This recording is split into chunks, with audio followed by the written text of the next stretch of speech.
All right, ladies and gentlemen, joining us now is Democratic strategist, Newsmax analyst, and president of Sheinkopf Communications, Hank Sheinkopf, ladies and gentlemen. Thank you for having me in today. Really big shoe. Glad you're here. Well, thank you so much. He inspired. Where's the Animal Act? That's what I know. The Animal Act, the comic, you know. That's coming next. All right. Not a happy day or a funny day or a comedy act for Sheldon Silver, the president of the New York State Assembly, the Speaker of the New York State Assembly, Democrat. I want to point out, no offense to you, but driving around today on my way in, listening to a certain old news station, they did the story 10 times. Never heard the word Democrat because they don't care to mention that. Anyway, what does this mean for New York politics? Will he have to resign, or will he continue to serve in his capacity in the legislature while facing $6 million in bribery charges, if you will? Well, I'm kind of an imbecile. I actually believe in the Constitution of the United States, and I believe that you're innocent until proven guilty, and that this is not a guilt, this is an innocent. And he'll go to trial if that's the case, and they'll have a case, and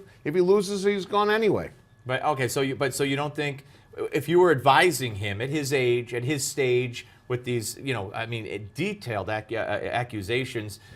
Most good indictments are. I've worked with criminal defense teams around the country. Would you urge him to step down for the good of the party, for the good of the state? I would not urge him to do a thing for about a week. I would urge him to shut up, which he does. He's not a talkative guy in the first place, and talk only to his lawyer. I'd tell him to get probably another legal team. Why? Have some more brains in the room, and be very careful about this. This sets precedent.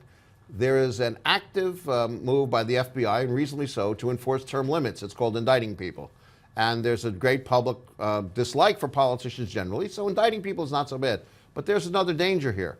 The constant unease and unrest in these institutions, where we view them as corrupt, will only result in having people elected to office who really don't want to serve, or who are rich and don't really want to stay there. So the consistency of life is being destroyed in our politics. But why would the feds go after Democrat, big Democratic player for years, most powerful man in New York State, Democrat administration, Democrat Justice Department? Why would they go after him?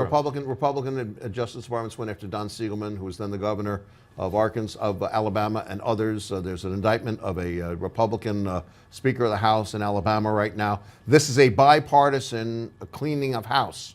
It's not fair to comment on the charges. Well, they're significant, or they wouldn't indict him. But the more entertainment there is to the play, the better the viewership. All right. What about Mario Cuomo? What about Andrew Cuomo, the governor of New York, who disbanded the commission that was looking into corruption within New York State's government? Look, I think the governor's mentioned in this indictment, or the Moreland Commission has mentioned this indictment. Yeah, that's the commission that he disbanded. The governor's timing was bad. Fred Astaire, he ain't, and his public relations efforts to explain it were awful. So did he do something wrong? Here's the guy that locked up the controller of the third largest pension system and bonder in the country, the New York City controller, when Alan Hevesi, you sent him away for a good long time. So it's hard to call the governor corrupt by any measure. So, and you don't think that if the governor, who I believe has presidential aspirations, whether they're now or in the future, or maybe even vice presidential aspirations now, you don't think this will hurt him, come back to hurt him? We don't know yet the extent of this, but if he's convicted and sent to jail, let's say, I'm talking about Silver, you don't think the governor suffers politically? Does he suffer politically if Silver goes to jail? The answer is absolutely not, for a whole host of reasons. The governor, in his second term, has a tremendously large and nationally vibrant and important package of bills, which include criminal justice reform, education reform, property tax relief, economic development, all kinds of stuff that'll be models for the country, frankly. And that's what he's focused on. The question you should ask is, Hank, this guy gets in trouble, can Andrew Cuomo function and get his job done? And the answer is he absolutely can, and he'll do even more. All right, but you're Governor Cuomo. Governor, why did you disband your commission? And look at the result of disbanding that. I mean, doesn't this show you made a big mistake by disbanding that commission? No, actually, the Silver investigation and arrest has nothing to do with the Moreland Commission per se. If you said to me, Governor Cuomo, ask me the question. Governor Cuomo, go ahead, ask me the question. Governor Cuomo. Oh, what I just asked you? No, that's not the question. The question is, you gotta Governor tell me Cuomo, what are you doing to stop corruption in New York City? Governor Cuomo, what are you doing to stop corruption? What am I doing? I have a package of bills that will increase just said corruption. that already. That's my point. You can only do that which you can do. Yeah. Argument that somehow Andrew Cuomo created an environment for the speaker who only talks to him in sessions when they're discussing legislation to perform in whatever manner people think is ridiculous. The Silver case will be very important because it'll either show the government overreached or the government was in fact right. All right, let's shift. Right now, maybe as we speak, two very important men are sitting in a room. Both want to be president of the United States, probably, Mitt Romney and Jeb Bush. I thought you were going to say Abbott and Costello. No, I wanted to say you and me. We're sitting in a room. We want to be president. No, on this program, I said this to you a couple of weeks ago, that if Romney stayed, Hillary would win. Right, you did say that. Romney is not going to stay, would be my hunch. Jeb Bush will stay, but the problem is that Hillary may not win anyway because the candidate of the... Okay, but what's this meeting? They're going to dissolve this problem at this meeting, decide what to do? They have to begin to figure out a way to dissolve it, because if they don't, they're going to lose. All right, Republicans will lose. If both of them get in. Yeah, no question. And if Romney was the nominee, you say they lose. But if Jeb Bush is the nominee? They win. They have Hillary. A real shot at winning. Really? And I don't know that Hillary Clinton is the nominee necessarily.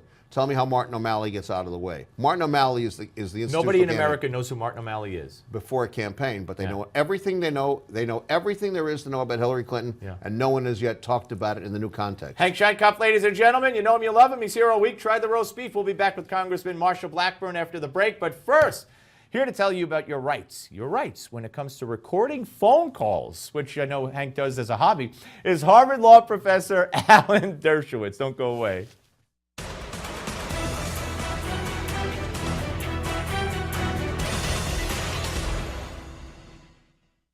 Let's say you're suspicious that your spouse is cheating on you. Do you have the right to tap their phone calls? Well, no matter how justified you may feel, the answer is going to be most likely no.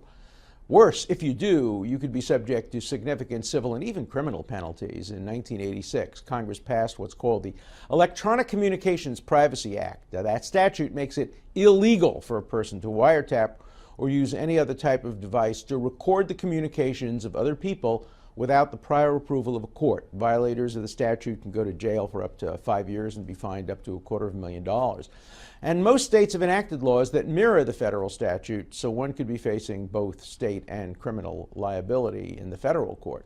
However, there are some exceptions to these laws. For example, it's legal under the federal statute to tape the phone call if one of the parties on the call has consented to the interception. So if you call your spouse, you can record that phone call. But many states require all parties on the call to consent before recording. Every state's different. So do yourself a favor and seek the advice of a good lawyer so he and she can guide you as to the law and the best way to legally achieve your goals and act accordingly. I'm Alan Dershowitz for Newsmax TV.